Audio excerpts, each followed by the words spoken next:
3, 2, 1. Actually, it doesn't give me a countdown. Okay, well, this is your life. All right, folks. Hey, hello and welcome everybody to another episode of Talk Power BI. We got a special guest here today. Let me just run through kind of the audio checks. So if you're watching, I know there's a little bit of a lag, but let us know. Let us know audio sounds good. Actually, you know what? Just let us know that where you are joining us from. I love hearing that. And of course, we did a webinar this last Tuesday about Power BI consulting, and we had 260 people joined from all over the world. And of course, I did the same roll call there. And yeah, that always gives me a buzz. So let's check that. And, okay. So folks, what are you gonna get out of today's session? So when I stepped out on my own and started kind of left my full-time job, and you step into this world of this independent Power BI professional, there is Power BI consulting, which we have talked a whole lot about, but then there's Power BI training, and these two are like the bread and butter of your business, right? I mean, meat and potatoes, whatever you want to call it, right? So they're almost inseparable, and they both can be great revenue stream. Now, of course, you don't have to do both. Of course, over time, I've focused primarily, almost exclusively now on training. On online training, but you can be focused just on consulting, but you can also do both, and it becomes this nice kind of a mix. And what generally ends up happening is that when you're going in working as a consultant, often training needs would come up. It's like, oh great, help us with this project. Well, now we have this new team coming on board, and would you like to train them? Or they have some training needs as well. And on the other side, sometimes you go in for training, and something kind of consulting comes up. So it can be a kind of a nice mix back and forth. And of course, if you are part of a company and you're thinking about or involved in Power BI deployment, know that you can you have both of those levers to or dials to kind of operate on to help you with the Power BI deployment. You can get Power BI consulting help, training help. So today, our special guest is Grace Teoh, and Grace is based out of Singapore. Now, Grace has a very unique story, which I would definitely want all of you guys to hear from her. But what I'll say is that so when I remember when I first talked to Grace, it was the contrast was was striking because stories because so I call myself the accidental entrepreneur, where I never thought in my wildest dreams, just never even considered the idea that I would leave my 9 to 5 and do something like this. And accidental entrepreneur because it was really a series of accidents. Like one thing happened after the next, and I'm like, whoa, I guess I'm doing this. Grace's story isn't like that. I mean, she felt for a long time that something was amiss. She wanted something more, and she literally went on this road of self-discovery, which led her here. So now she runs a successful Power BI training business based out of Singapore. And let me see if I can put that up. So of course, I'm sure Grace will tell you a lot more about this, but you can find her at light.lab. And of course, there's a lot of information about her training there. I think there are some upcoming training upcoming soon in February and March, but of course, she runs these on a regular basis. You can see that she has kind of the full spectrum of training, right? Kind of from end to end, so automate data preparation, the DAX, and all that stuff, and dashboards. So she covers the whole spectrum. She has lots of training coming up, and so yeah, you can find information there. And of course, there's a contact button right there to get in touch with her. But today, I want to invite Grace to kind of share that story. I should also mention that she is a member in our Pro Plus program, and we've been so fortunate to have her there. She's been, very active, always in our forums and always adding her voice and bringing her energy there. And if you are interested in that program, it is open right now. Enrollment is open, and you can go to learnpowerbi.com/consultant to get more information on that. All right, so what I'm going to do is I'm going to stop share so we can focus on our speaker here. And okay, cool. So I got that, and let me check the audio. Ooh, let me just do a few shout outs. So we have Stephen Mon. Hello, Stephen. Always good to see you here. Juan is here. Regards from Mexico. Mike says hi from Dallas. Classicer from Netherlands. Ansgar. Hey, Ansgar. And I'm looking forward to our call. Sridhar is here from India. Chris from Cincinnati. All right. So thank you and welcome, folks. And yeah, Grace. Let's see. I think I might have put folks Oh, in mute. yep. Yeah, there we go. I'm Perfect. back. I'm back. Gosh, yeah, I don't know. You know what? Let's start with the name of your company, Light.lab. Actually, I'm not sure I've asked you this question or heard this story. Right. So like how did it come about, right? If you kind of break it down, right, it's light and there's the dot and there's the lab, right? And if you Mm-hmm. think about data, like every piece of data, every row of data, it's like a dot, right? It's like many dots all over the place, All right? right. Now the thing is when you sort of explore the dots, interact with the dots, you start to be able to draw some lines between Mm-hmm. some kind of dots. And over time, when you kind of connect the dots, you see the light, Wow. right? So that's like light dot, right? Beautiful. And then there's the lab part of it. And you're like, okay, so where does lab kind of come in? And I was looking to buy like domain and it felt kind of odd to say light dot. It's like, something's missing. It should be a Yeah. 3 syllable kind of thing. So like, Yeah. okay. And I just went through a whole range of domain names. Yeah. Light dot something could be light dot works, light dot lab, light dot, Yeah.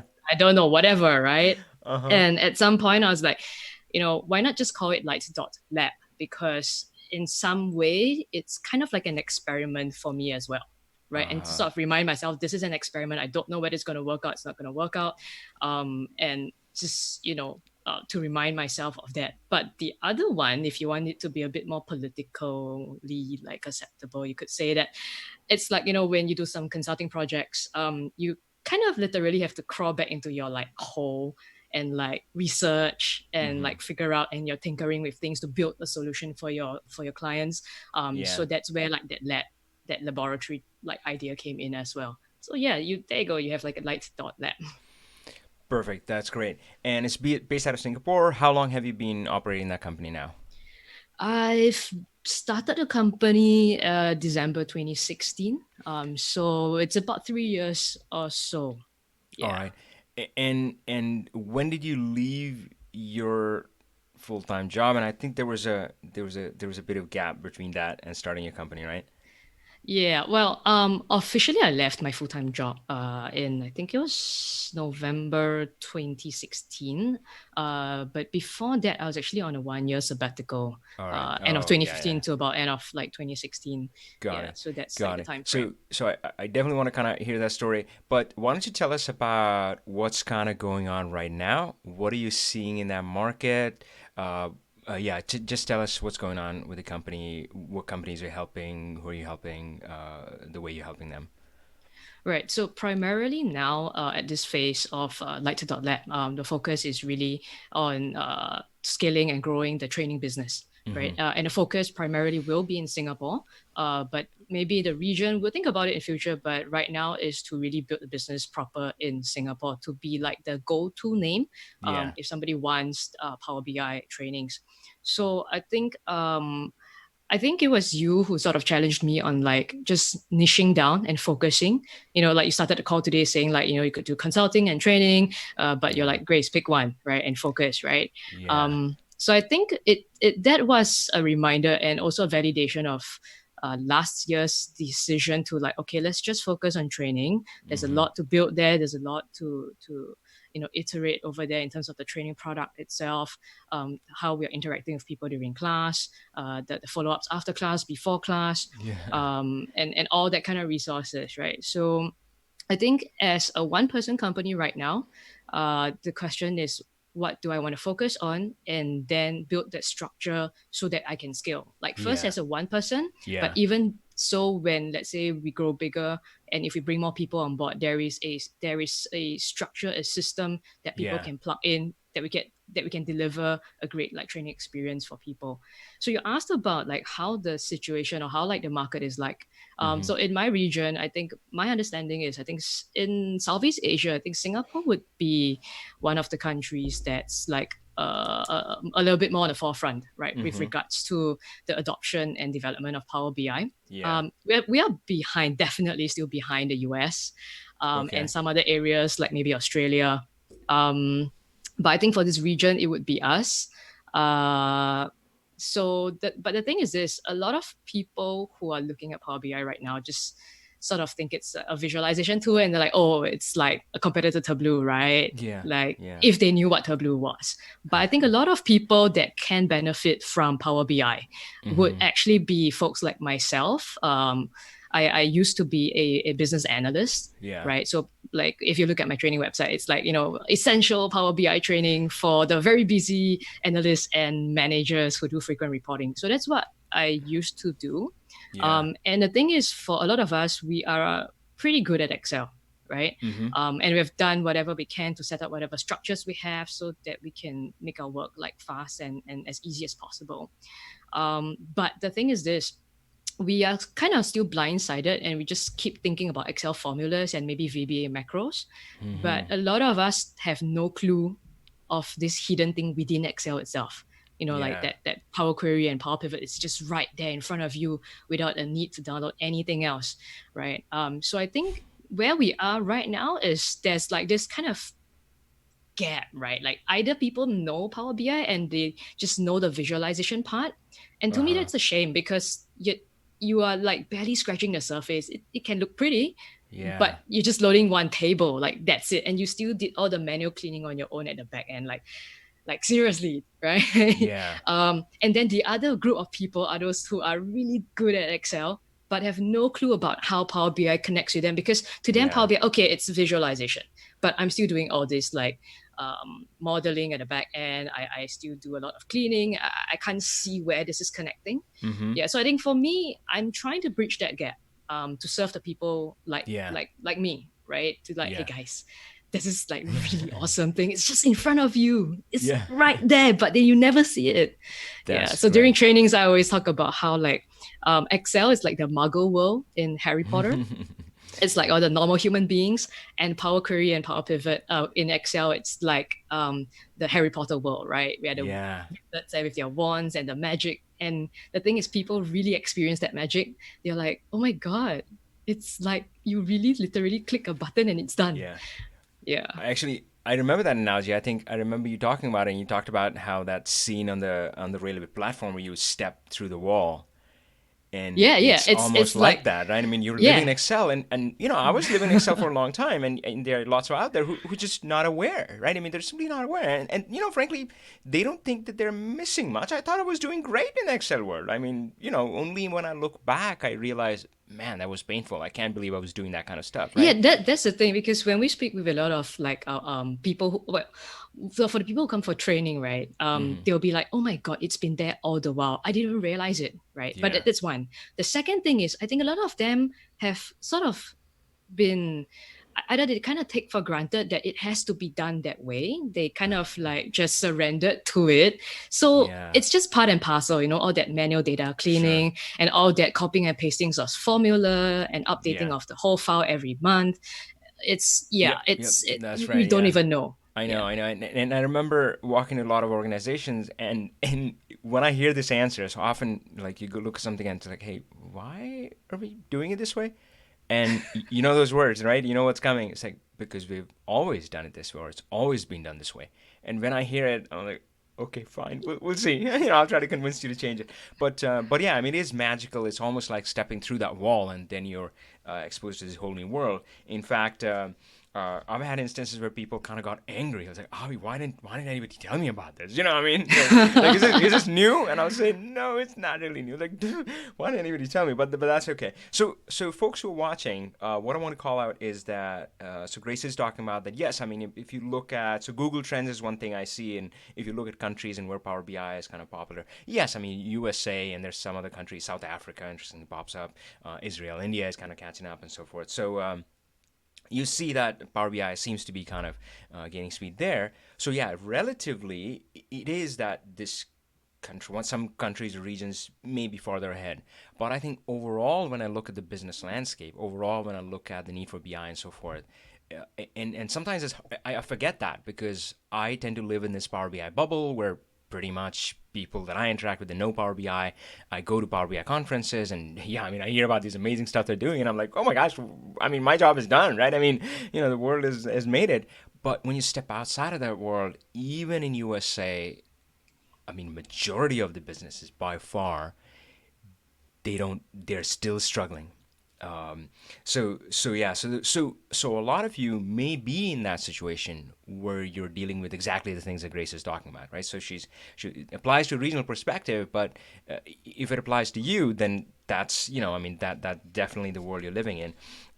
So Grace, you're getting some folks who are either not aware or only see Power BI as kind of a visualization world.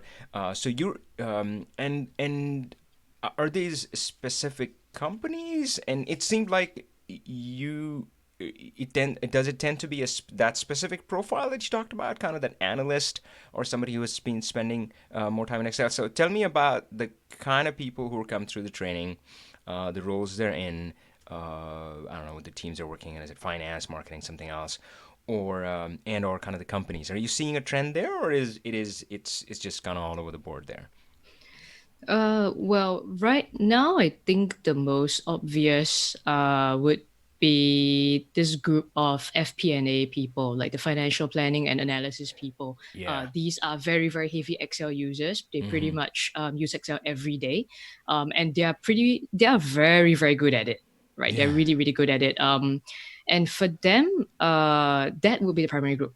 That would be the parent group. And these people are usually the ones who would be really excited about getting back to implement it at work. Yeah.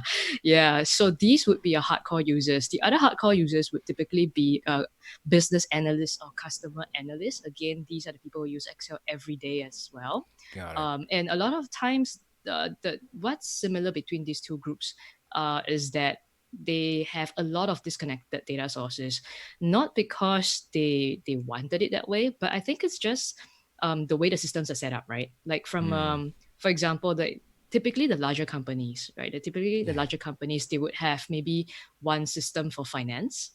Mm-hmm. Um, in terms of the billings and things like that, but they might even in the finance team have another system for claims, right? And then some people would then have to look at operational data, Mm-hmm. because when you start looking at how a business is run, you can see the revenues in the finance side, but you do need to look at the drivers behind that, like what's causing the revenue go up and down. And the Yeah. finance systems may not capture that kind of level of granularity in terms of behavior. Yeah. So what happens is then you pull data from another operational source, and that's Mm-hmm. just the different sources. But then you also start looking at the kind of reports that you're generating from those sources. Mm-hmm. Sometimes it's just raw, right? It's just rows and rows and rows of Yeah. tabular data, which they have to then stitch together with a Frankenstein VLOOKUP, I don't know, index match craziness. And Yeah. it's in the tens of hundreds of thousands of rows, and their computers are just hanging all the time. Yeah. Um, so you have that. Or some of them, some companies have already had consultants build some reports from these systems, right? But the Mm-hmm. problem is business needs change. Exactly. It evolves over time. People get smarter over time. They know their business better over time, and they start to ask better questions. And you Yeah. realize these reports are kind of like fixed and kind of stuck. It's not quite in the form that you want. Yeah.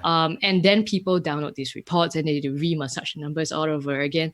So I would say that um, in terms of behaviors, these kind of behaviors cut across all industries, cut Yeah. across a lot of job functions. But the primary uh, like power like users who would really really really benefit from saving so much time would be definitely your finance Yeah. folks, your business analysts, customer Mm-hmm. analysts, and I think even project managers, right? Depending on how they're managing like project items and schedules, things like that. Yeah, so That's that right. would Yeah. be the main group of people. But Awesome. when you But ask me about mm-hmm. functions, no, I see people from HR, from customer service, from commercial retail, from I don't know, Very cool. even like community, like investment kind of Mm-hmm. engagement teams. Yeah, Yeah. yeah, that's great. I mean, and data certainly is kind of very universal now in small business to big business. I mean, healthcare to high tech, everybody has data, so it is applicable. But it's yeah, it's kind of interesting that sometimes you see some pockets where they move quicker and so forth. But yeah, that was really interesting. So the folks on the chat here, Greg and Charles, they kind of liked the Frankenstein VLOOKUP and all that stuff, and I'm sure a lot of people who are watching kind of resonate with that too. So folks, if that kind of rang a bell or struck a chord, you're like, oh yeah, I've been there, done that, or yep, that's my life right now. Put that in the chat box and let us know. So Oh, why but don't you? Yeah, to be yeah. fair, I have to give credit where it's due. That Franken table thing, it's not by me. I forgot the author, but it's from that book, Power Pivot Alchemy. All right, I think that's Is it? Rob Colley and Bill Jelen, is Yeah, it? yeah, Yeah, yeah, yeah, yeah. That book. yeah. It's in that book that Yeah, they wrote about this brilliant. Franken Yeah, table. Yeah. both of those guys pretty amazing. So, so tell me about the training that you have structured right now. So, as far as I could tell, it's like a 3-day training and focuses on kind of what I would say the query editor, the data cleanup, and then kind of the measures, and then the visualization. How did you come about that structure? And yeah, how does it tend to work with this audience as you step them through this training? Right. Okay. So it's actually three. I call it the Power BI trilogy. It's like Oh, love it. Oh, Lord of the Rings, everybody right? loves I've got strategies. Yeah, trilogy. yeah, that's Yeah. great. That's so beautiful. um, so if you look at it, it's actually three different Actually, can trainings. I stop you right there, man? Oh, you can't just say that and not have like some really cool kick-ass poster like I don't know. I mean, sorry, sidetrack, but that would be so cool where you kind of make them look like Lord of the Rings or something. All right, keep going, keep going. So Okay. yeah, 3 day. Yeah. So each of the trainings are 2-day workshops All each. right. Okay. And actually these three can be taken together or it can be taken separately depending on your needs. And that's what we've been realizing with the people Mm, signing up for our trainings, right? So in terms of development, actually the first one I developed was the second one, the second installment. It was the interesting. one on Power BI 2, calculate your metrics with Power Pivot and DAX, All right? So right. that was the one that I developed first. Because I thought that was, if you look at the whole thing, that was the most revolutionary to me as a business analyst. Yeah. And Right. It that's was that's for some people would argue that that's always also the hardest to get, right? I mean, visualize, yeah, exactly. so Yeah. It's the got it, great. hardest, like the way I conducted. In fact, that when I conduct these three trainings, Yeah. it's challenging me in three completely different ways. Wow, I definitely want to hear about that. Completely. The Yeah. way you coach people to figure out things is completely Yeah, different. I'll say that the metrics and measures it requires a mental shift. So when I talk about that a lot about learning Power BI was unlearning, I think this is the area where it applies the most. Yeah. If you hold on to that old stuff we look up and you're still trying to do row by row, oh Yeah, yeah, yeah. it's That not gonna that be is fun. that's actually the most challenging to pick up and actually to Hmm. find a way to coach people with it. So in my classes, I actually use a more visual approach, especially when it comes to writing decks. How do you understand decks? How's the Interesting. row context happening? How's the filter Yeah, context happening? How do the things flow? So for your case, you use transmission wires. You know how this thing affects the next yeah, table. So I have like a more visual kind of way, being able to like sketch out on the whiteboards during class like that and getting yeah. people to follow on. That Yeah. that's great. Yeah, I'm imagining or thinking about some of these kind of science documentaries where they explain these concepts, which are sometimes really hard to get. But if there's a visual there, that can really help in learning. So okay, cool. So that's like the second part in the trilogy, but that was the Yeah. one you developed first. That developed first. Yeah. Cool. Tell us about the other parts. So what happens after that was then, I mean, Power BI cannot only be a standalone with DAX, right? Then what about the Yeah. 80% of time that you're cleaning data? Like, to be honest, you really clean data 80% of time in the Excel manual way.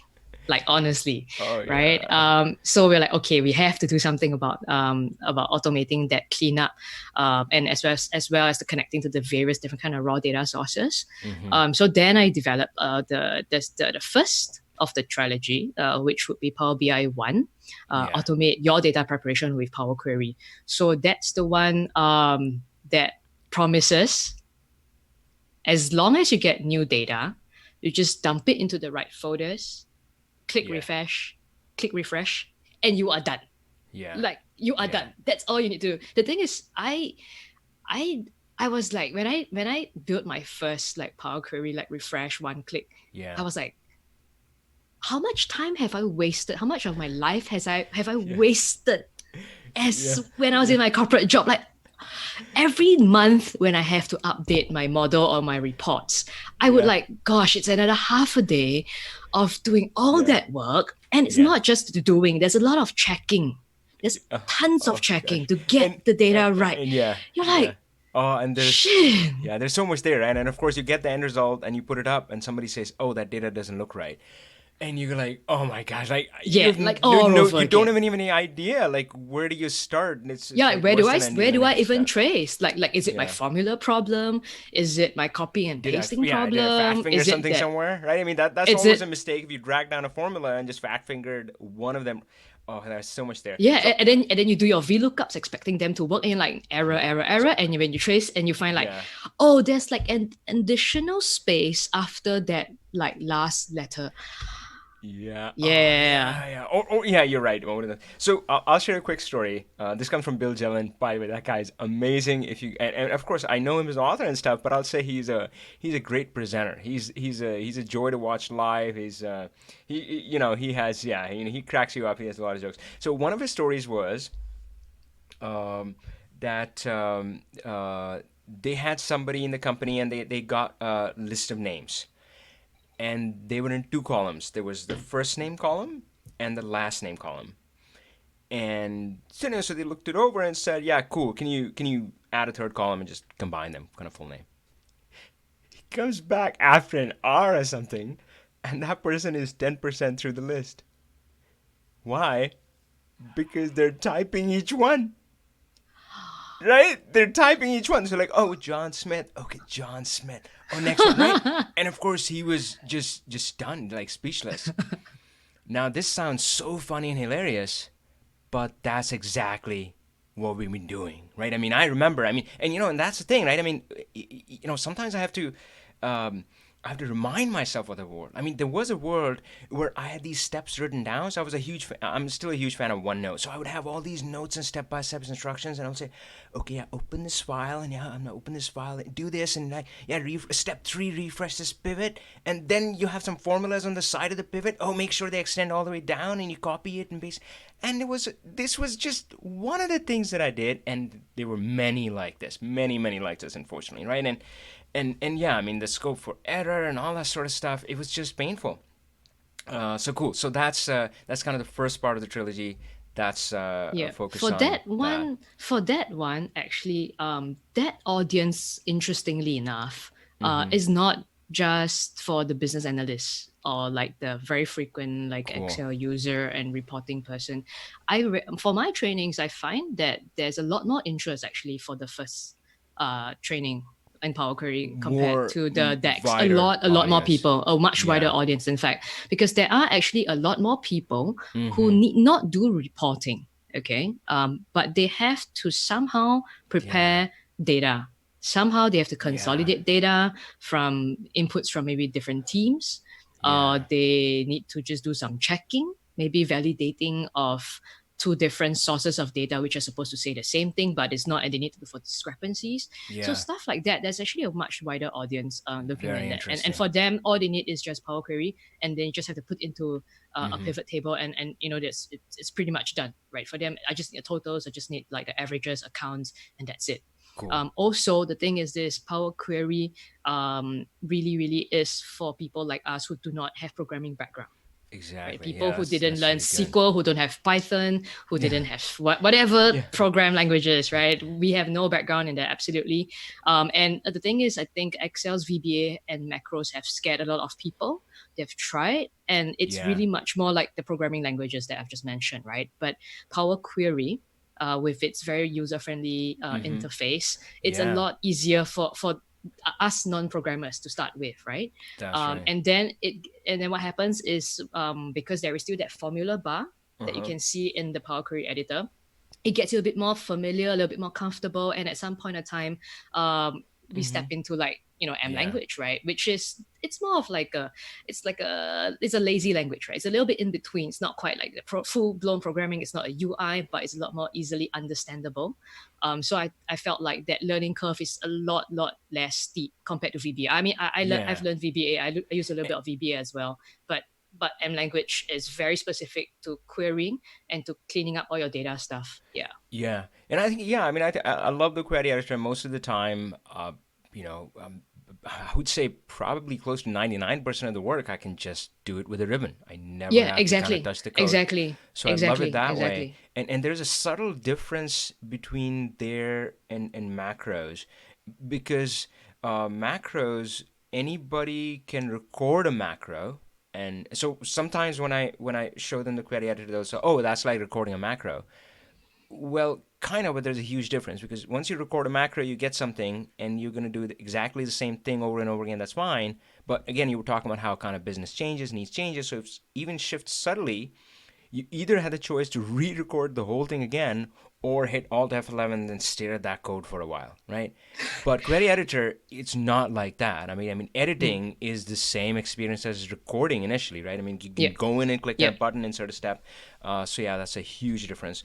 I mean, Uh, the feedback in terms of what you change and what you do is immediate because you get to see the preview. But if you're doing it in using macros, if you don't know VBA, you re-record the macros. Or yeah, if you know gosh, VBA, yeah. and if you step into VBA, you go step by Oh, step, I F8, know. F8, Yeah, F8, and yeah, you're like, oh my God, where is it? yeah, yeah, Yeah. yeah. Pretty painful. Cool. So tell us about the final part of the trilogy. Okay. So this trilogy thing, right? If I actually used an analogy, it's like cooking, right? If you want to cook a Hmm. dish, you have to first prepare your ingredients, buy your ingredients, you have to wash them, unpack them, slice them, chop them, and marinate them. That's the Got first it. part of the trilogy, right? Power Yeah. Query. All The right. second part is about the cooking, the baking, the stir frying, the barbecuing, I don't know, the deep Oh freezing, deep gosh. frying, whatever, Yeah. right? So that's the cooking part, right? But the thing Yeah. is this, you still have to plate it for someone to eat it, right? And the way you plate it is going to affect their appetite, how excited they're going to be looking at it, how easy it is for them to sort of figure out what's in their dish, even get them interested, right? So to me, that last part, that plating and presentation, is that third part of the trilogy, right? Wow. Which That's is Power beautiful. BI 3.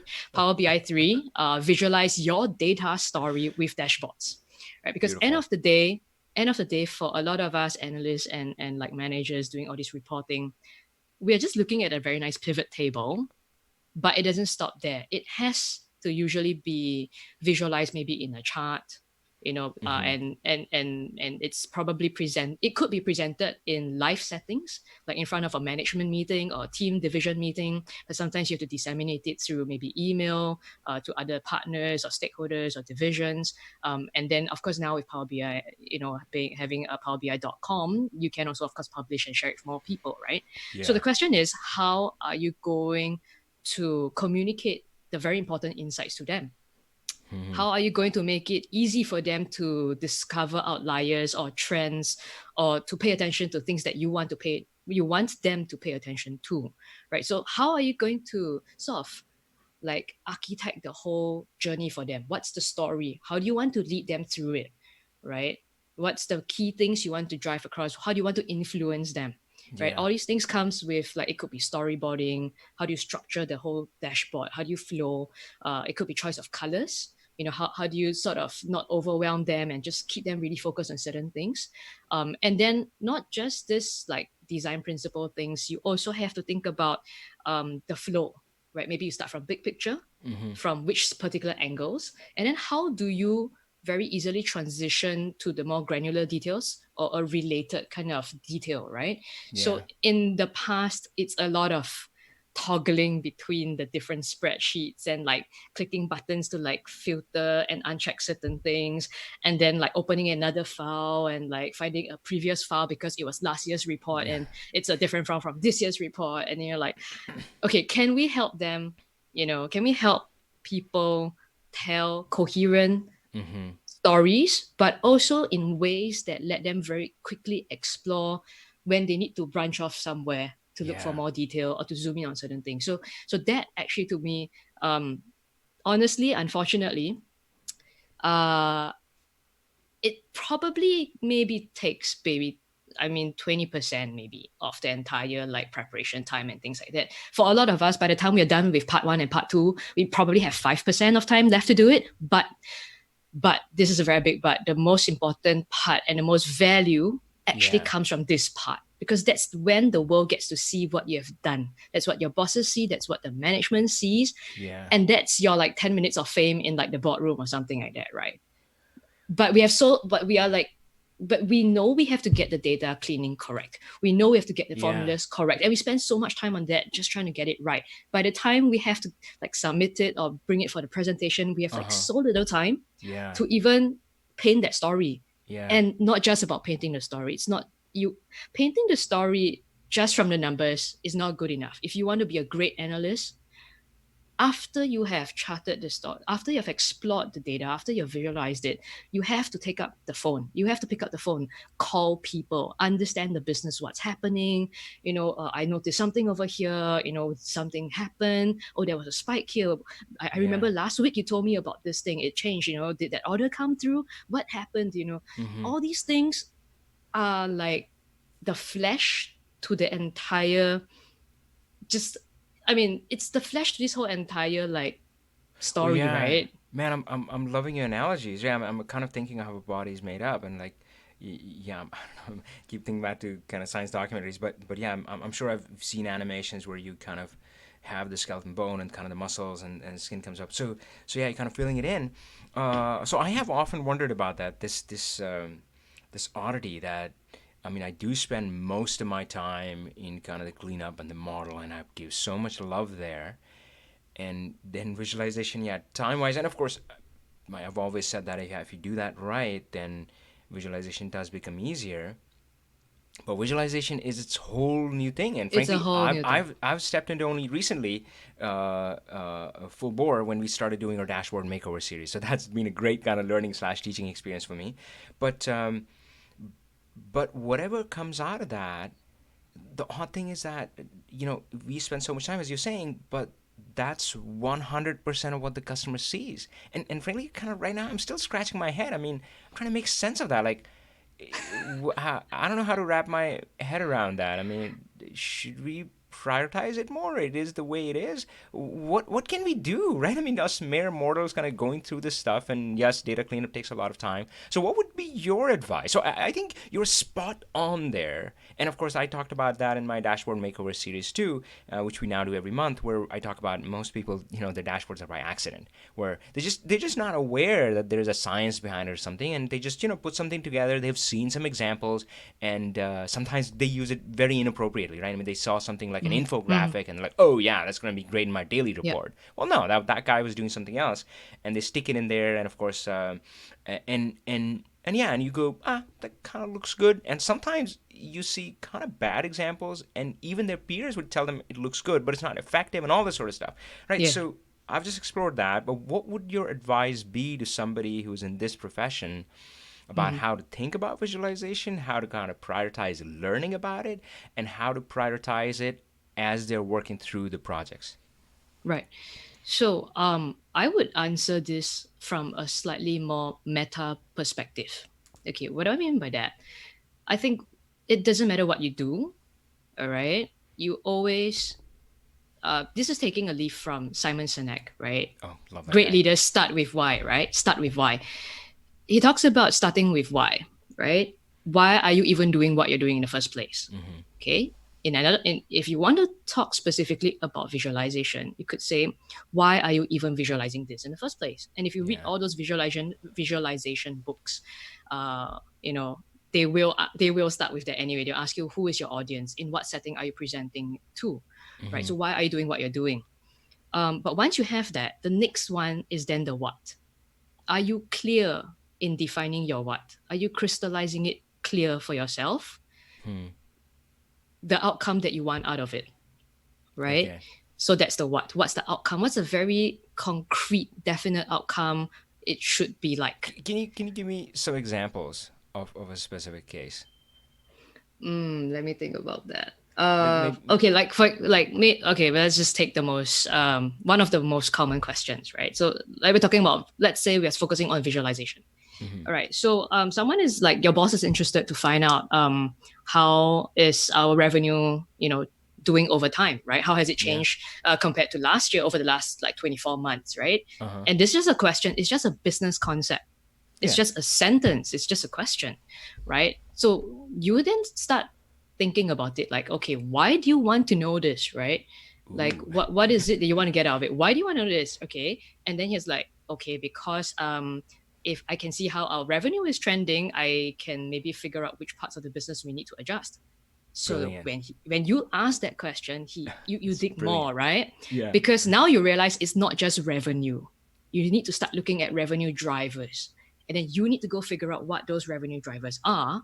And when you start working backwards, you're like, okay, then where are the data sources that would tell me the revenue drivers as well as the revenue, and how are they related? Where's the data coming from? What's missing? What is not?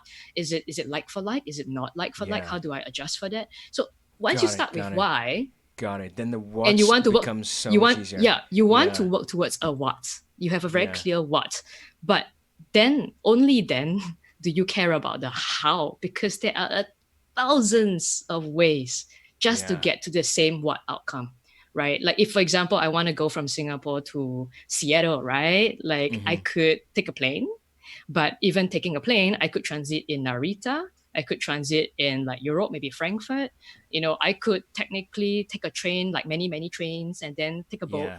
So there's so many ways to get there. And how do you know? But I find like what's broken with a lot of how we learn or how we do things is we are so focused on the how. How Yeah. to do this, how to do this, how do you use that, how do you do this? Yeah. And there's like so many of it, right? I And how know. do you distill like what's then important? Oh So man.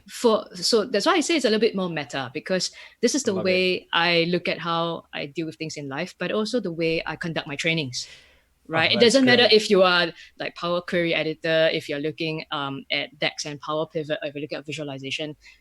There's a backbone behind it that it's always about why, Love it. what Love it. before the how. Man, Yeah. you, So you've helped me connect so many pieces. So that's great. So for the last one, I just want to kind of crystallize it. So I loved kind of the example that really helped me. So the example that you used was that somebody asked, "Oh, I just want to see revenue year over year," and that's a very common ask. But what you said kind of blew my mind. So you said, "No, well, why do you want to know?" I said, "Oh, because I want to understand how to grow it," and da da da. So you said, if once you understand the why, you can have a better understanding of the what do you need. So it's like, oh, yeah. cool. They want to understand how to grow their revenue. So I'm going to focus on drivers. So I'm going to not just kind Mm-hmm. of show year by year comparison. Oh, look, you grew 5%. But I'll say, hey, here are the biggest drivers. But when you're Yeah. talking about the how, Yeah. are you talking about like which ones to select or which elements to select? Are you talking about which graphs to use? Is it a column chart, bar Yeah. chart? Is it that Yeah. kind of stuff? And Yeah. how do So you lay that's them that. out? That's the how, Ah, right? How do you lay them exactly. Okay. out? So Which to so the choose? how is Hmm. like, as you said, which elements and how to lay them Yeah. out. But Oh boy. behind this how, there Yeah. is another why, what, and how. Yeah. So So if you, for yeah. example, like we say we are going to then find the right sort of chart to visualize this trend. Let's say let's stick Hmm. with the revenue over time, right? Yeah. Then you'd be like, there are principles behind, what helps people to understand trend. If I give you a number, it doesn't Yeah. give me any sense of time, right? So, which is why you probably might choose maybe something with a time axis, like with the years and then the revenue. And then we're like, okay, should I choose like a column chart or a line chart? Right. Hmm. And then that's where it starts to, okay, you need to start thinking what's important, right? Yeah. If you're looking at just the pattern, the trending, maybe your line chart might tell a more like it flows from one point to another. It flows. There is a story. You Yeah. can see the Yeah. gradient of the line. Yeah. The change is more obvious, Uh right? huh. But there have also been instances where you might not want the line, even though it's over time, and you say, I just want to use Sure. a column chart, maybe because there are like, I don't know, 2 points or like 3 points. It's like, what the hell? Like, I don't need like Yeah. that line. Yeah. Yeah. So it So. depends. Some people even politically choose the chart. So like, Uh, someone, so there was one of the someone I met before. I suggested line, and the person was like, but there's a lot of like downs, like all the dips, and the dips are very obvious with the lines. But if I use like the cluster with the columns, it's Yeah. not so obvious. I'm like, Yeah. okay, now that's a political Yeah. decision. Yeah. You have to work it out. Yeah. That's really good. So, so folks, I wanna go back to this why thing, and again, Grace, you really helped me kind of connect the dots. So I've often talked about this idea. In fact, I brought it up in the last webinar we did on Tuesday as well, which is the difference between needs and wants. So, and the way I would tell my story is that when I'm listening to the client for the first time, listening to what they're saying, I ignore 80 to 90% of it because they keep talking about what they want, and I'm looking kind of under the hood, and frankly I'm focused on the model. So I talk about differentiating need and want, and I didn't quite realize that a simple question can unlock that whole thing. I don't think I've ever, I mean, maybe kind of intuitively I asked it, but I didn't have like a structure. Like if somebody says, "Oh, I want to see revenue year by year," I would just say, "Oh, okay," and go back to my, kind of data cave, Power BI cave, or whatever. But yeah, just if you did this consciously, like with awareness, and sometimes depending on the setting, you may not ask them explicitly. You may like whatever. But yeah, that's gonna really unlock things. So that was really good. So hey, so we've heard a lot about kind of. Uh, the folks who are on this edge of kind of Excel and not in this new world, and how you're helping them bring over. We heard a lot in detail about the way you're structuring the training, and I think that's going to help guide everybody else who's kind of looking to kind of learn as well.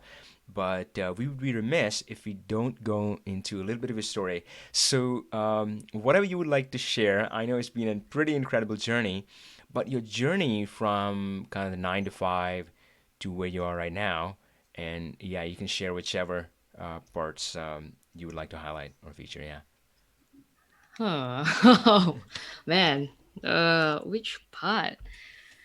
I don't know. To me, uh, well, sort of sharing with like my friends, family, and audience about today's, talk show with you. One of my hashtag was entrepreneurship as a way of life. Mm-hmm.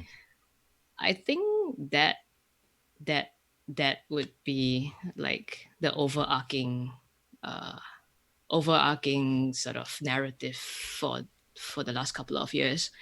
I mean, I think on probably on the previous calls or like in the Slack channels, I spoke about like um, the why. I kind of shared a bit about the why I even did it in the first place, because it's a point where when I took a 1 year sabbatical to sort of like just figure out where am I going in life in Yeah. general. And I thought I would figure out the career piece as well. I Uh was huh. figuring maybe I want to like start something and things like that. But then the question is why? Why do you want to do all these, right? And there were a lot of realizations that I wanted to build and create something that's meaningful. Mm-hmm. I wanted to run my own race. I wanted to Mm-hmm. choose the stuff that I do and own them, even I didn't like what I was doing, because it's part. You can't always do only things the things you like, right? But if I chose them, I own them. It's like Mm-hmm. suck it up, right? Right.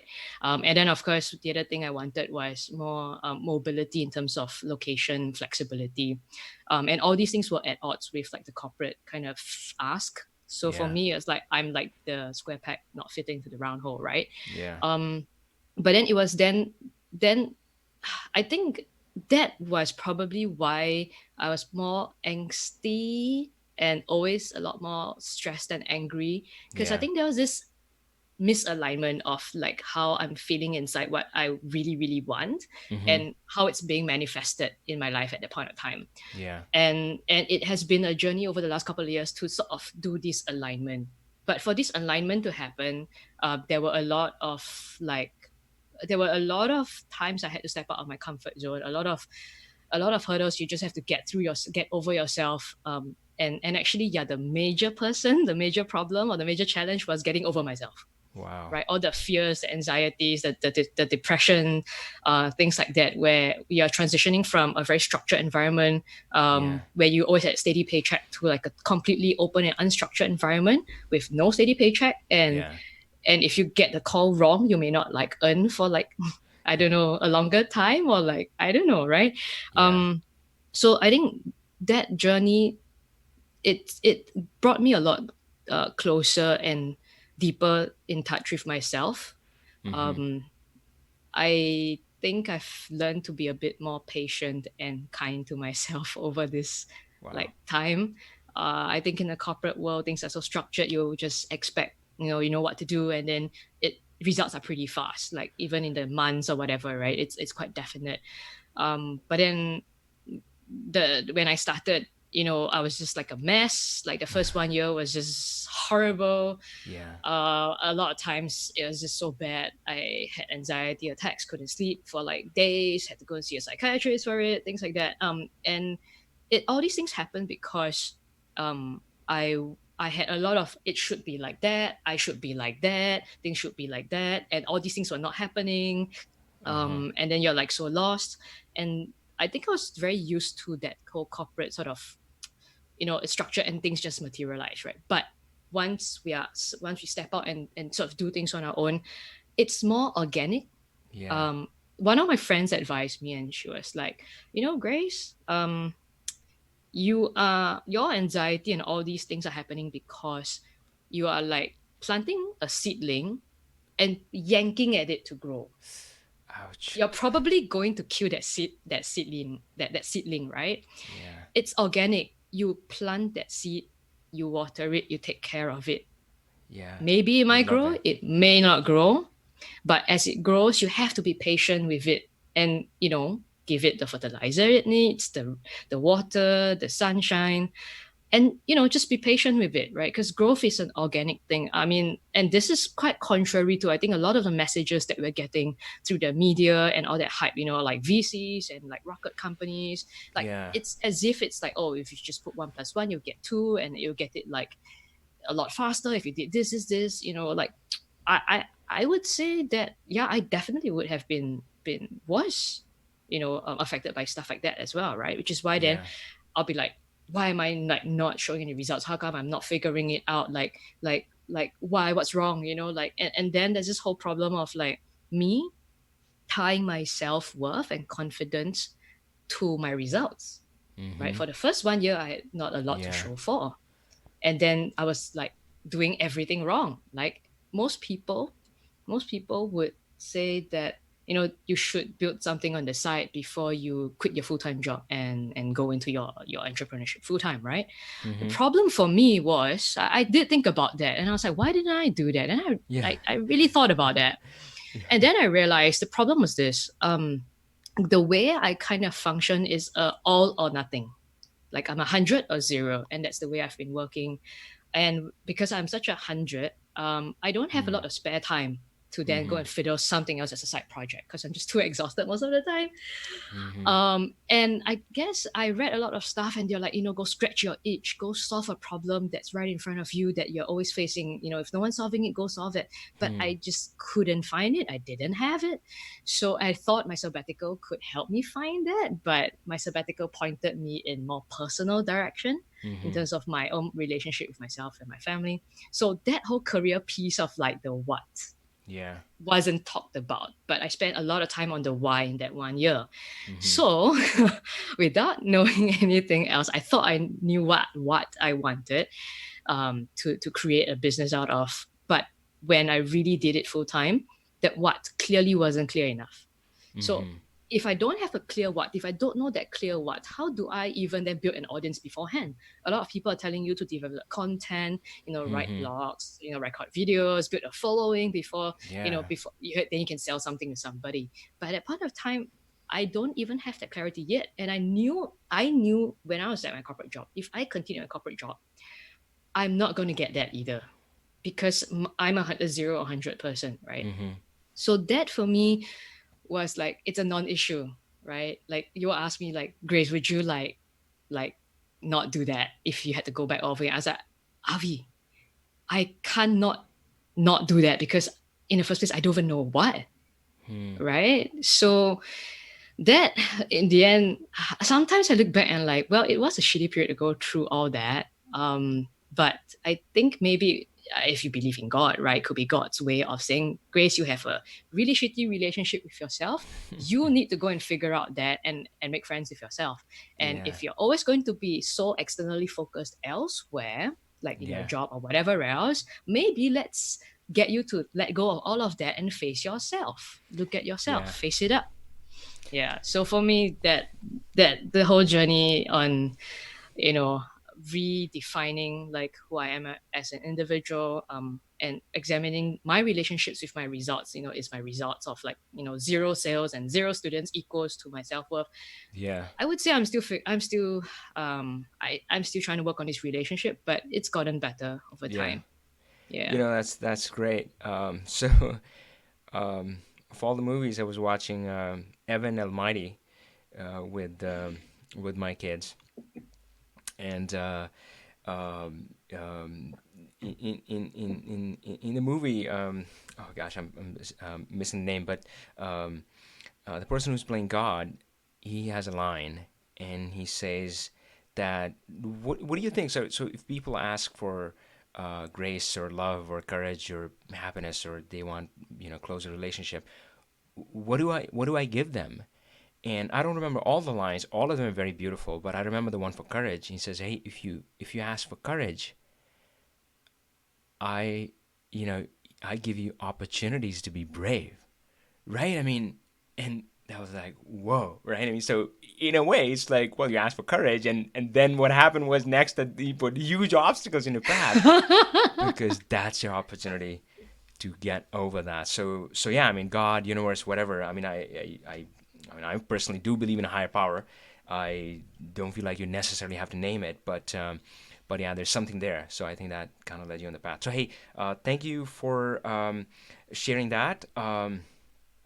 Man, that was incredibly powerful. Hey, so is there anything else that you would like to share with our audience to kind of bring us to close? Anything else you would want to say?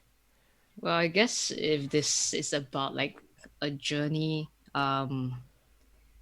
maybe a journey into the unknown kind of thing. Mm-hmm. If you are looking to transit in your career, if you're thinking of starting a business, if you are thinking of embarking on that like trip to some part of the world you've never been before, or your first solo trip, I would say just take that first step and keep going, right? I mean, Yeah. don't be so foolhardy. To be fair, I also had some financial like buffer for myself, so I had to thank Yeah. my younger self for saving up, Yeah. giving myself that runway to do this, right? So in the same light, for all the things that all this unknown stuff that you want to do, make sure you have a fallback plan. Make sure you have planned for it, and then get started. Don't expect to have all the answers right from the start, right? No matter how good you have planned it to be, no matter how step by step you've laid out to be, it's never going to be that way because you've never done it before. You've never been to that place before. You've never started a Mm-hmm. business before. So Yeah. be patient with yourself, be kind, and just keep going. Just keep going. The When you feel like a lot of fear and a lot of anxiety, I think you just have to feel it. Yeah. One of the things I learned was just stop fighting it. Just feel Yeah. it, be with it. It's not as bad as it is, but at the same time, when you feel those things, they would make you stop. You actually have to just keep going. Like, no Yeah. matter how shitty you feel, you And, just have and to keep going. yeah, and I liked the parts that you said earlier. I mean, those have been really crucial for me, which is be kind to yourself and love yourself, right? I mean, we are so harsh as to ourselves. We can be. We can be brutal, in fact. And I often say that, those times when imagine you had a bad year and no money showed up, and imagine if our friend was going through that, the kind of things we would say to them, man. Right? Imagine somebody you really love. We'd be so supportive. I was like, dude, no, man, you got it. And now contrast it with the kind of things we say to ourselves. We say the worst things imaginable, right? We say, oh man, you're worthless, right? If so, I mean, this Tuesday I was talking about how I was passing by a road construction crew, and I watched them, and I said, I'm only good enough to dig ditches. I should go join them. Not to say that there's anything wrong with that job, but what kind of mental space was I in? So Grace, thank you so much. So folks, we'll do another shout out to, well, the two things we pointed out at the beginning. One, her website, light.lab. So she's based out of Singapore, but Grace, you obviously have students from the nearby area. You've started to have Yeah. them kind of flying Yeah, too. So they start coming into, like, they fly in from the region to Singapore. I perfect. mean, we are very well connected with cheap flights, cheap budget flights. So, That's like, great. welcome So anyone coming in yeah. from the region as well. Yeah, so Yeah. check out her site, light.lab. And of course, you heard the story of the name, and now I know that too. So light.lab, and she does have training coming up. And of course, you can also kind of just reach out to her through the contact button. I'm too excited here. And if you go to our website, learnpowerbi.com, you can also find information about our Pro Plus program, which Grace is a member of. That's a six figures Power BI consultant. We are looking to have some new members enroll in that program. And if you go to learnpowerbi.com, you can sign up for the webinar to get more information. And again, Grace's website is Oh, light.lab. Yeah, Grace, do you one want to more add something? thing. Yeah, One more thing. sure. So for everyone joining in today, check out the links below.